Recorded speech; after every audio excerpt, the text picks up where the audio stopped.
Ce qu'il y a de vrai, c'est que de quelque endroit qu'il vous plaise de les mettre en route, ils n'eurent pas fait 20 pas, que le maître dit à Jacques, après avoir toutefois, selon son usage, pris sa prise de tabac. Eh bien, Jacques, et l'histoire de tes amours? Au lieu de répondre, Jacques s'écria. Au diable l'histoire de mes amours. Ne voilà-t-il pas que j'ai laissé. Le maître. Qu'as-tu laissé? Au lieu de lui répondre, Jacques retournait toutes ses poches et se fouillait partout inutilement. Il avait laissé la bourse de voyage sous le chevet de son lit, et il n'en eut pas plus tôt fait l'aveu à son maître que celui-ci s'écria. Au diable l'histoire de tes amours, ne voilà-t-il pas que ma montre est restée accrochée à la cheminée? Jacques ne se fit pas prier. Aussitôt il tourne bride et regagne au petit pas, car il n'était jamais pressé. Le château immense? Non, non.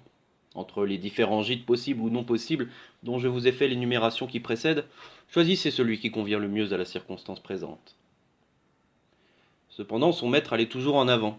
Mais voilà le maître et le valet séparés, et je ne sais auquel des deux m'attacher de préférence. Si vous voulez suivre Jacques, prenez-y garde. La recherche de la bourse et de la montre pourra devenir si longue et si compliquée que de longtemps il ne rejoindra son maître, le seul confident de ses amours, et adieu les amours de Jacques.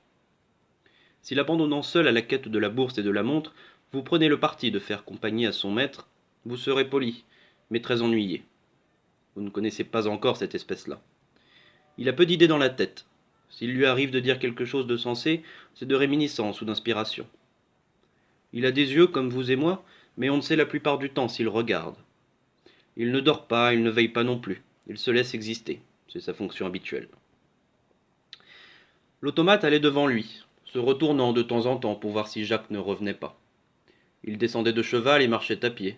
Il remontait sur sa bête, faisait un quart de lieue, redescendait et s'asseyait à terre, la bride de son cheval passée dans son bras et la tête appuyée sur ses deux mains. Quand il était là de cette posture, il se levait et regardait au loin s'il n'apercevrait point Jacques. Point de Jacques.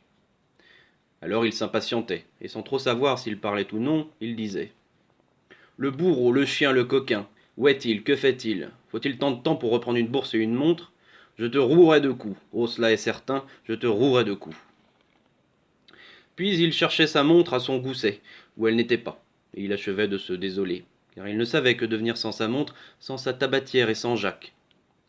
C'étaient les trois grandes ressources de sa vie qui se passaient à prendre du tabac, à regarder l'heure qu'il était, à questionner Jacques, et cela dans toutes les combinaisons.